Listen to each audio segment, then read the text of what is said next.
The sterile hum of Dallas Medical Center's ICU wrapped around me like a cold fog, the beeping monitors a cruel metronome to my pain. My name is Grace Harper, 32 years old. A single mom and antiques dealer who spent her life piecing together beauty from broken things. My 5-year-old son, Caleb, was my world.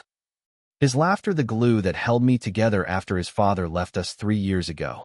But now, lying in this hospital bed, my body racked with fever from a raging blood infection. I was fighting for my life. The doctor's words echoed: septicemia, critical, emergency treatment. My only thought was Caleb, my sweet boy who needed his mom. I'd exhausted every friend, every neighbor. And now, with trembling hands, I dialed the one number I swore I'd never need: my father's.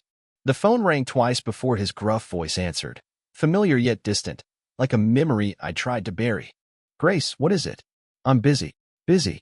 The word stung, but I swallowed my pride, my voice weak but steady. "Dad, I'm in the hospital. It's bad, sepsis. I need you to watch Caleb while I'm in treatment. Please." Silence stretched, broken only by the faint clink of glasses in the background, laughter that wasn't his. My heart sank as I pictured him at his country club. Probably with my younger brother, Ethan, the golden son who could do no wrong. "Grace, you know I can't," he said finally, his tone clipped, impatient. "Ethan's got a big golf tournament this weekend. And I'm caddying. We've been planning this for weeks." Golf. My vision blurred, not from fever but from the weight of his words. Caleb, my son, his grandson, was alone in a hospital daycare. And my father chose a game over him. "Dad," I tried again, my voice cracking, "I might not make it. Caleb has no one else. Please." A sigh, heavy with annoyance, cut me off. "You're always so dramatic, Grace. You're becoming a real burden. You know that? Figure it out." Burden. The word landed like a blade, slicing through years of unspoken pain. For 3 years, I'd sent him $1,800 a month, every penny scraped from my antiques business to cover his mortgage, his car payments, his lavish dinners, all because he and Mom took early retirement with no savings. I did it out of duty, believing family meant sacrifice, even when they never showed up for me. When Caleb was born, they visited once, complaining his cries were too much.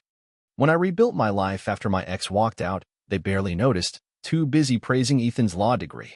And now, with my life on the line, I was a burden. Tears burned my cheeks. But I kept my voice level, a skill honed from years of hiding hurt. "Fine, Dad. Enjoy your game." I hung up, the phone slipping from my shaking hand, the room spinning as pain clawed my insides. The nurse, a kind-eyed woman named Carla, adjusted my her touch gentle. "You okay, hon?" she asked, catching my tears. I shook my head, the weight of my father's indifference heavier than the infection. "My son," I whispered, "he's in daycare here. I don't know who'll take him." Carla's face softened, her hand squeezing mine. "Let me make some calls. We'll find someone." Her kindness was a lifeline, stark against my father's cruelty. I nodded, my mind racing through my childhood, a montage of being overlooked. My high school graduation, ignored because Ethan won a debate trophy. My first antique sale, dismissed because Ethan passed the bar. I'd spent my life chasing their approval. Sending money I couldn't spare, believing it would earn me a place in their hearts. How naive I'd been. The pain surged, a fire in my veins, but my anger burned hotter. I thought of Caleb. His brown curls and gap-toothed smile, playing alone in a sterile hospital room. He'd lost his father, and now he might lose me, all because my family saw us as inconveniences. I'd supported them through their reckless choices, their early retirement, a gamble they assumed I'd bankroll forever. And yet, when I needed them most, they chose Ethan's golf swing over their grandson's safety. Carla returned, her voice low. "I called my friend Mia, a social worker who's great with kids. She's on her way to pick up Caleb. She's got a spare room and experience with trauma cases." Relief flooded me, but it was laced with guilt. A stranger was stepping up where my father wouldn't. "How much will it cost?" I asked. My voice faint, the hospital bills already looming like a storm. Carla shook her head. "Mia's doing this for free tonight. Focus on getting through this, Grace." I closed my eyes. The monitor's beeps a grim rhythm. My antique shop, my pride, was barely breaking even. Every sale funneled to my father's account. That $1,800 a month could have paid for childcare, for Caleb's preschool, for a safety net. The realization hit like a slap. I'd been pouring my life into people who didn't care if I lived or died. My father's voice, burden, looped in my head, each echo fueling a spark of resolve. I wasn't just fighting sepsis. I was fighting a lifetime of being invisible. Mia arrived, her warm smile cutting through the hospital's chill. She showed me a photo of Caleb, asleep in her car seat, clutching his stuffed dinosaur. "He's a sweetheart," she said, her voice steady. "I've got him, Grace. You rest." Tears welled again. But these were different, gratitude, not pain. I nodded, too weak to speak, but my mind was clear. As they wheeled me toward the ICU's treatment room, I made a vow. If I survived this, I'd cut the poison from my life. No more money, no more pleas, no more chasing love that didn't exist. The doctor's voice broke through, urgent but calm.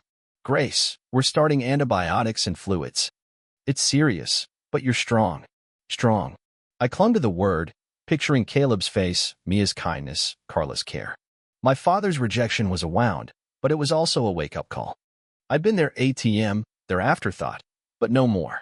The ICU doors closed, the lights harsh, but I felt a shift, a fire kindling in my bones, not from infection, but from defiance. I thought of my shop. The antique clocks and vases I'd restored, each piece a story of survival. I was like them, broken but not destroyed, ready to rebuild. My father thought he'd silenced me, but he'd only lit the fuse. If I made it through, I'd reclaim every dollar, every dream, every moment he'd dismissed. Caleb deserved a mother who fought, not one who begged. As the Ford dripped, I whispered to myself, "This ends now." The hospital faded, but my resolve burned bright, a promise to rise from this bed and rewrite story. The ICU's fluorescent lights buzzed above me, a relentless reminder of the battle raging in my veins. My blood infection burned, each pulse a fight to stay alive, but the fire in my chest wasn't just sepsis, it was fury.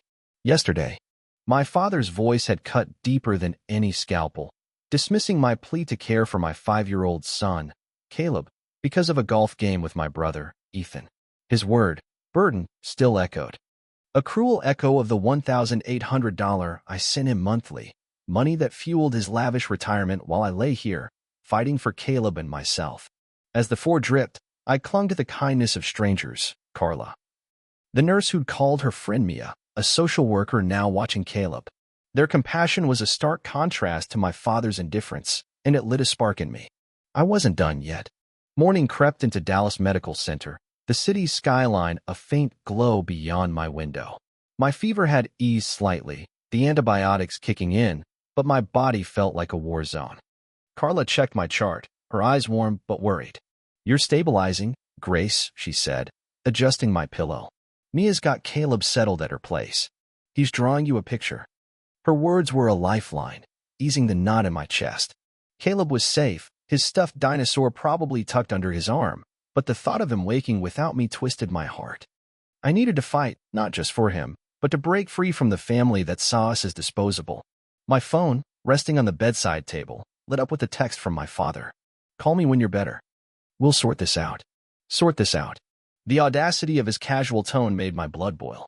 He hadn't asked about my condition, hadn't mentioned Caleb, just assumed I'd crawl back to him. Checkbook in hand. I'd spent years funding his and Mom's early retirement. $1,800 a month, every month, even when my antique shop barely broke even. They bought a new SUV, dined at steakhouses, while I skipped meals to cover Caleb's preschool. And now, when I was dying, they couldn't spare a day from their golf plans. I ignored the text, my mind racing.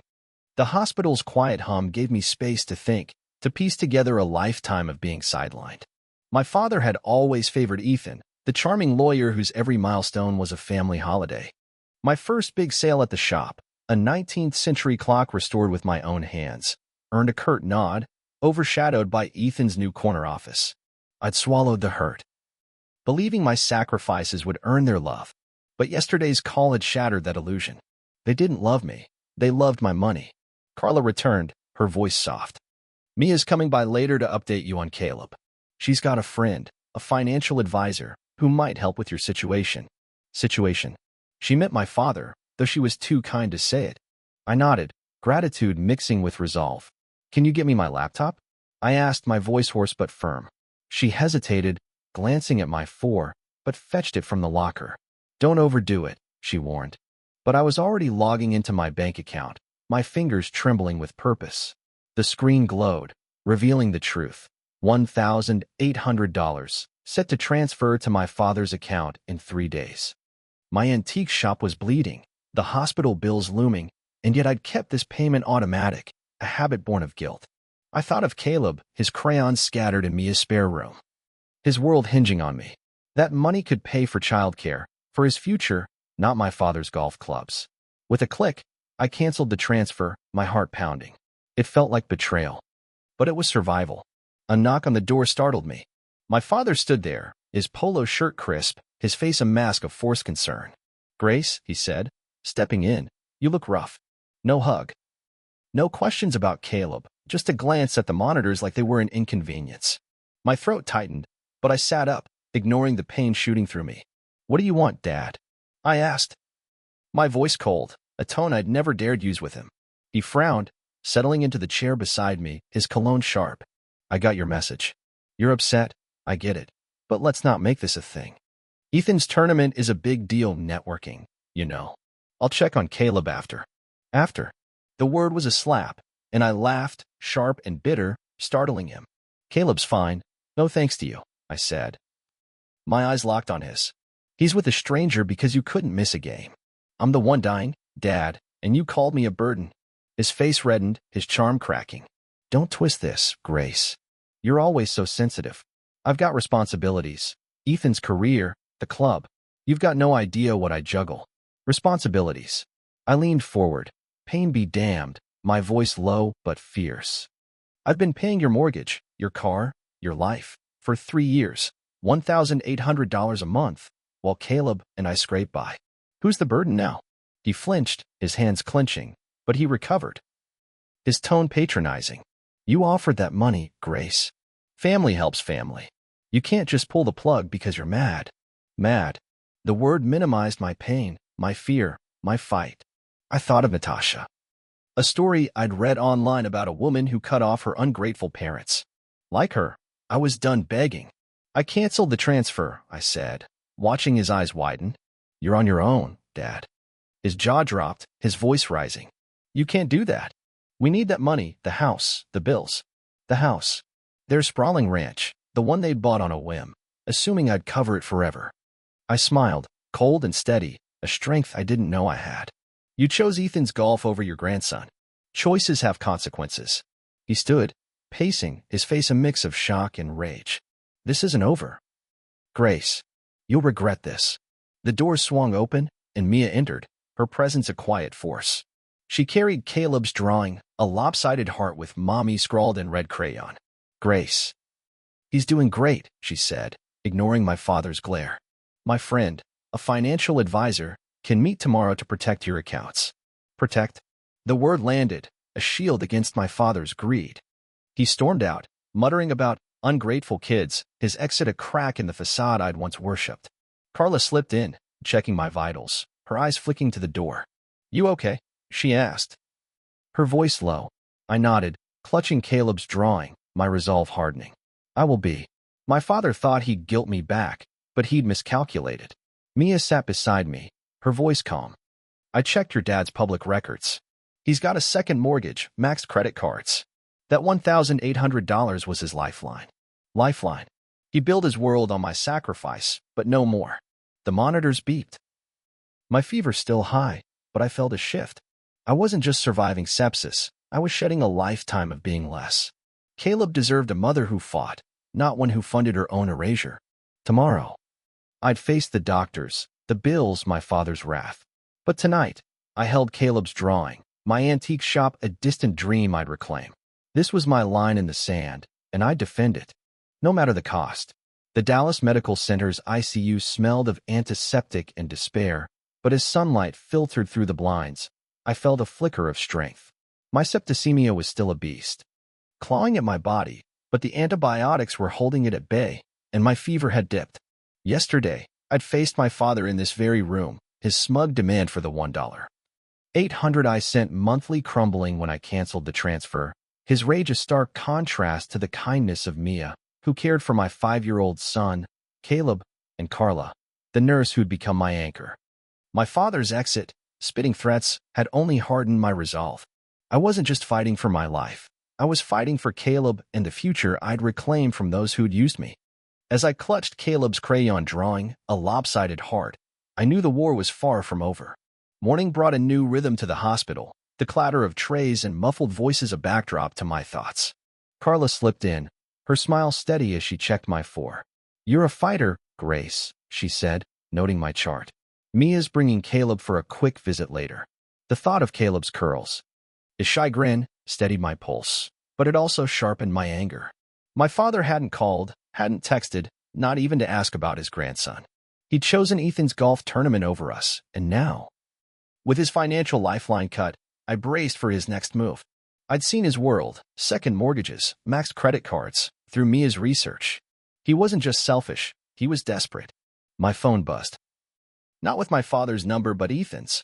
My heart sank, a familiar dread from years of being overshadowed by my golden brother, the lawyer whose every step was a family parade.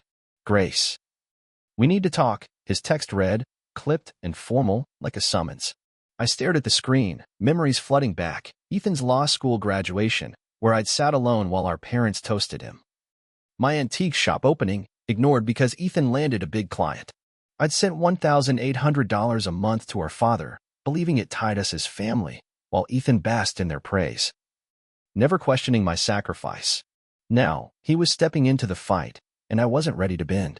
I typed back, my fingers steady despite the IV's tug. "I'm in the ICU, Ethan. If you want to talk, come here." The reply was instant. "Be there in an hour." An hour. I lay back, the monitor's beep syncing with my pulse, my mind racing. Ethan wasn't like our father, all bluster and charm. He was calculated, his words sharp, his presence a reminder of my place in the family hierarchy. But I wasn't the sister who'd faded into the background anymore. Caleb's drawing, pinned to my bed rail, was my armor, and I'd wield it. Carla returned, her eyes catching the tension in my face. "Trouble?" she asked, adjusting my drip. I nodded, my voice low. "My brother's coming. He's complicated." She squeezed my shoulder, her warmth a shield. "You're stronger than you know, Grace. Let me know if you need backup." Backup. The word lingered as I opened my laptop. Checking my bank account again. The canceled $1,800 transfer was final, but my shop's account was a ghost town, hospital bills looming like storm clouds. That money could have saved me, but I'd poured it into my father's greed. Never again. Ethan arrived, his tailored suit a stark contrast to the ICU's sterile chaos. He carried a bouquet of lilies, my least favorite flower. A detail he'd never cared to learn. "Grace," he said, his voice smooth, lawyerly, "you look better than I expected." The backhanded compliment stung, but I met his gaze, my voice cool. "What do you want, Ethan?" He set the flowers down, his smile tight, and pulled up a chair, his posture all business. "Dad's a mess," he said, leaning forward. "You canceled the money. He's panicking bills, the house. Why are you doing this?" Doing this. The accusation lit a fuse in me, but I kept my face neutral, a trick I'd learned from years of hiding hurt. "I'm in the ICU. Ethan," I said, my voice steady. "I asked Dad to watch Caleb because I might die. He chose your golf game. I'm done funding his life." Ethan's eyes narrowed, his charm slipping. "It's not that simple. Grace.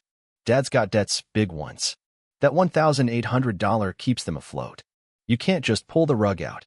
I laughed, sharp and raw, startling him. "I've been keeping them afloat for 3 years, Ethan. $1,800 a month, while Caleb and I scrape by.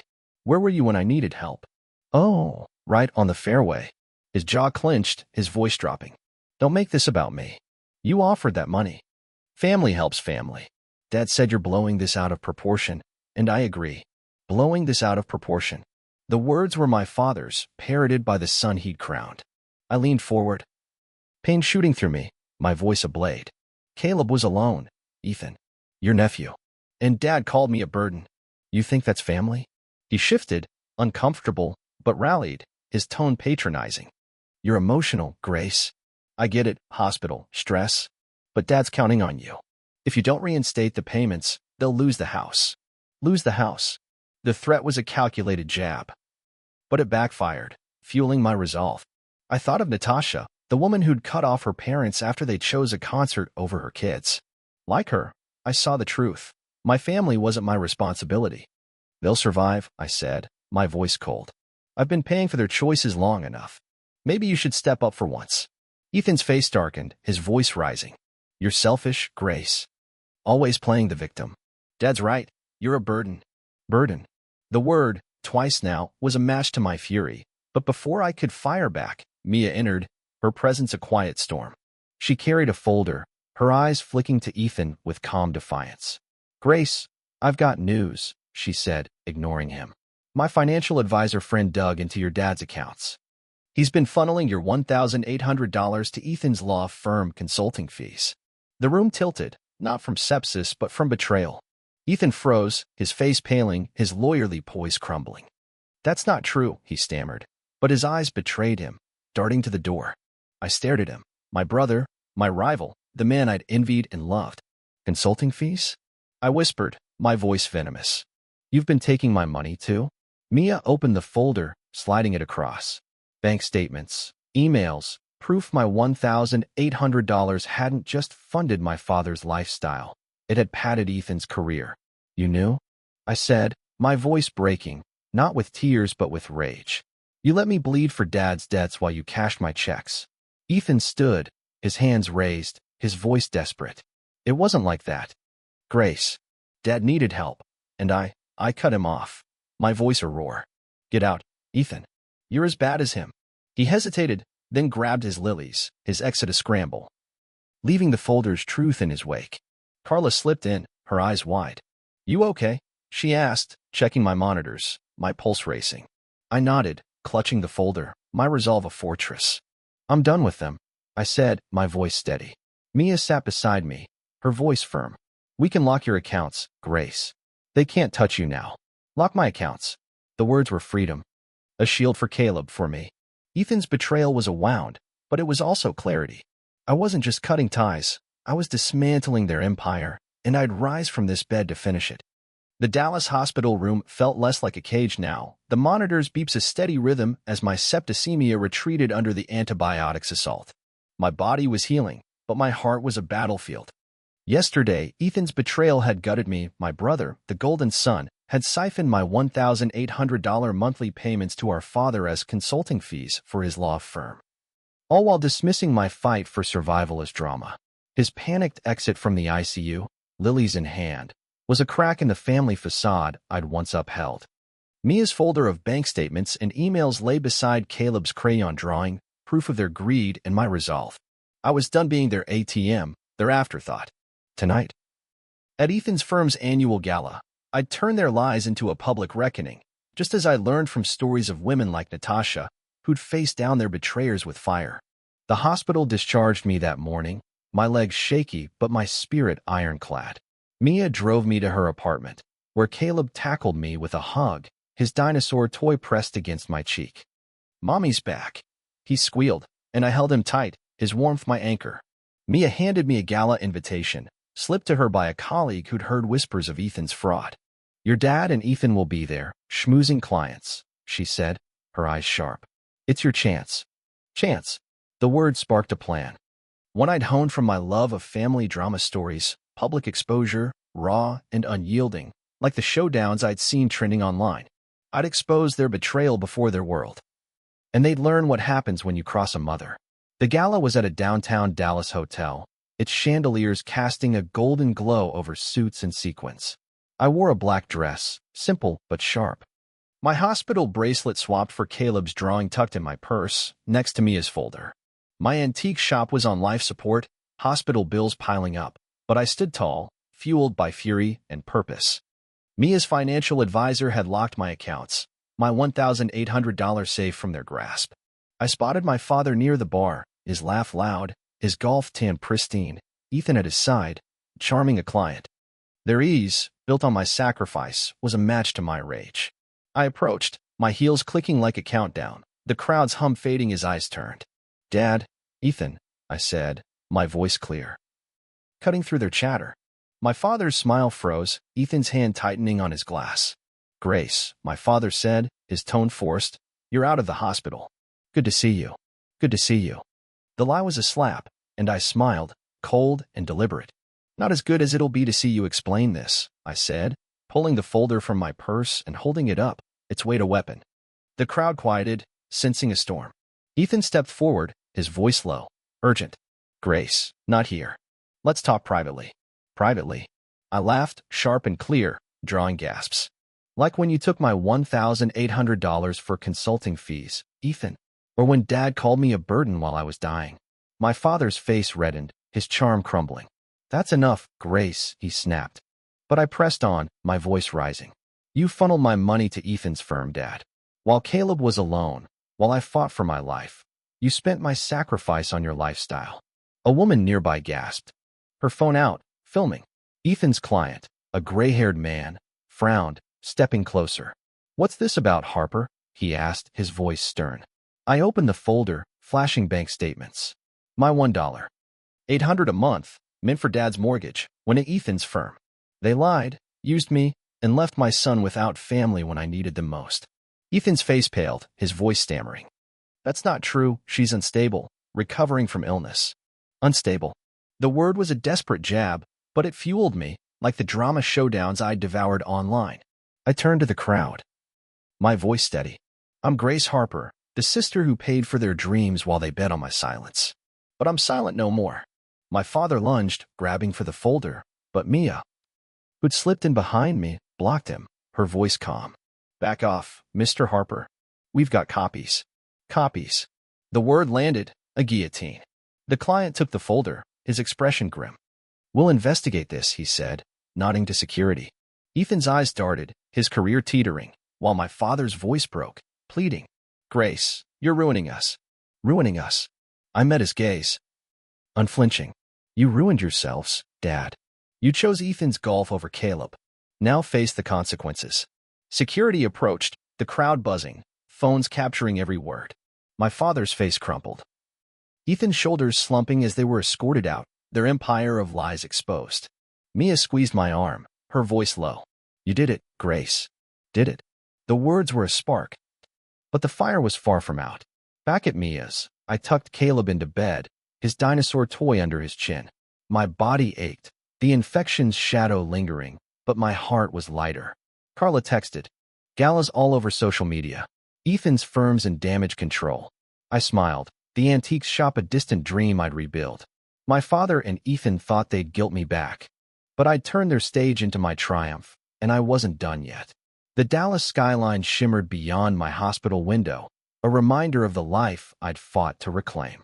My septicemia was in retreat, my body healing, but last night's gala had been the real victory. I'd exposed my father and Ethan's betrayal, my $1. $800 monthly payments funneled to Ethan's law firm as consulting fees, before a stunned crowd, their lies crumbling as security escorted them out. Mia's folder of evidence, now with Ethan's client, had sparked a firestorm, and Caleb's crayon drawing, tucked in my purse, was my shield. I'd turned their stage into my triumph, but the war wasn't over. My father's greed and Ethan's complicity demanded a final reckoning, and today, I'd ensure they faced the consequences, just as I'd seen in the family drama stories I loved, where betrayed women rose like phoenixes. Back at Mia's apartment, Caleb slept beside me, his dinosaur toy clutched tight. My antique shop was on life support, hospital bills looming. But my heart was steady. Mia's financial advisor had secured my accounts, and Carla's texts buzzed with updates. Ethan's firm suspended him. Social media's calling it Gala Fraudgate. I smiled. The public fallout a nod to the drama showdowns I'd devoured online. But my father's silence was louder, a coiled snake waiting to strike. I knew he'd come, and I'd be ready. Not as the daughter he'd dismissed, but as Grace Harper, mother and warrior. Evening brought his knock, sharp and insistent, at Mia's door. I opened it, jeans and a sweater my armor. Caleb's drawing in my pocket. My father stood there, his golf tint faded, his eyes hollow, a shadow of the man who'd called me a burden. Grace, he said, his voice low, we need to fix this. Fix this. The words were a spark to my fury, but I gestured to the couch, my voice calm. Sit, Dad. Say what you came to say. He sat, his hands fidgeting, his charm gone. You've gone too far. He said, his tone pleading now, not commanding. The gala, those papers, you've ruined Ethan's career, our reputation. The house is on the line. Reinstate the $1,800, and we'll forget this. Forget this. I laughed, cold and clear, the sound filling the room. You forgot Caleb, Dad. You chose Ethan's golf over your grandson while I was dying. You and Ethan took my money, lied. And now you're begging? No. His face twisted, desperation spilling. We're family, Grace. I'm your father. Family. The word was ash, and I leaned forward, my voice steel. Family doesn't call their daughter a burden. Family doesn't steal $1,800 for consulting fees. You built your life on my sacrifice, and I'm done. He stood, his voice rising. You'll destroy us. The bank's foreclosing. Ethan's unemployed. Because of you. Because of you. The accusation was a desperate jab, but I was unshaken, my resolve a fortress.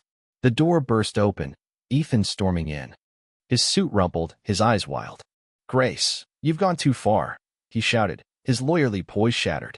My firm's investigating me, clients are dropping because of your stunt. Stunt. I stood.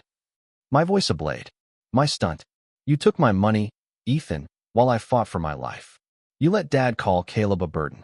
You're not the victim here. He lunged forward, his voice a hiss. You're selfish. Grace, always were. But Mia, who'd slipped in, stepped between us, her voice calm. Back off, Ethan. Grace has evidence, emails, transfers. The firm's building a case. Ethan's face crumpled. His fight draining. My father's voice broke, pleading. Grace, we're sorry, okay? Just give us the money, and we'll make it right. Make it right. I thought of Natasha, who'd cut off her parents after their betrayal, her strength my guide. You're too late, I said, pulling divorce papers, symbolic, not legal, from my purse, a gesture of finality. Sign this, Dad. It's not legal, but it's my line. No money, no contact, no family. He stared, his hand trembling, then scrawled his name, defeat, in every stroke. Ethan watched, silent, his empire dust. They left. My father's shoulders slumped, Ethan trailing like a ghost. Mia locked the door, her voice soft. You did it, Grace. Did it. The words were freedom, my chains broken. Carla called, confirming the firm's investigation had frozen Ethan's accounts. Your dad's house is in foreclosure, she added. They're done. Done. I tucked Caleb in. His dinosaur toy a reminder of what I'd fought for. My shop, my life, was mine to rebuild. Weeks later, I moved into a small rental, my antique shop revived with a new display of restored clocks. Each tick a victory. Mia toasted me at a local diner. Dallas's lights are backdrop. To survivors, she said, clinking my glass. Social media buzzed. Gala fraud gate trending. My story inspiring clients. I framed Caleb's drawing, not for pain but pride. My shop a symbol of what I'd reclaimed. Ethan's firm fired him. My father's house sold. Their pleas ignored. I wasn't alone. Mia, Carla, and new friends formed my family, one built on love, not obligation. I'd lost a father and brother, but gained grace, unbreakable, my empire forever mine.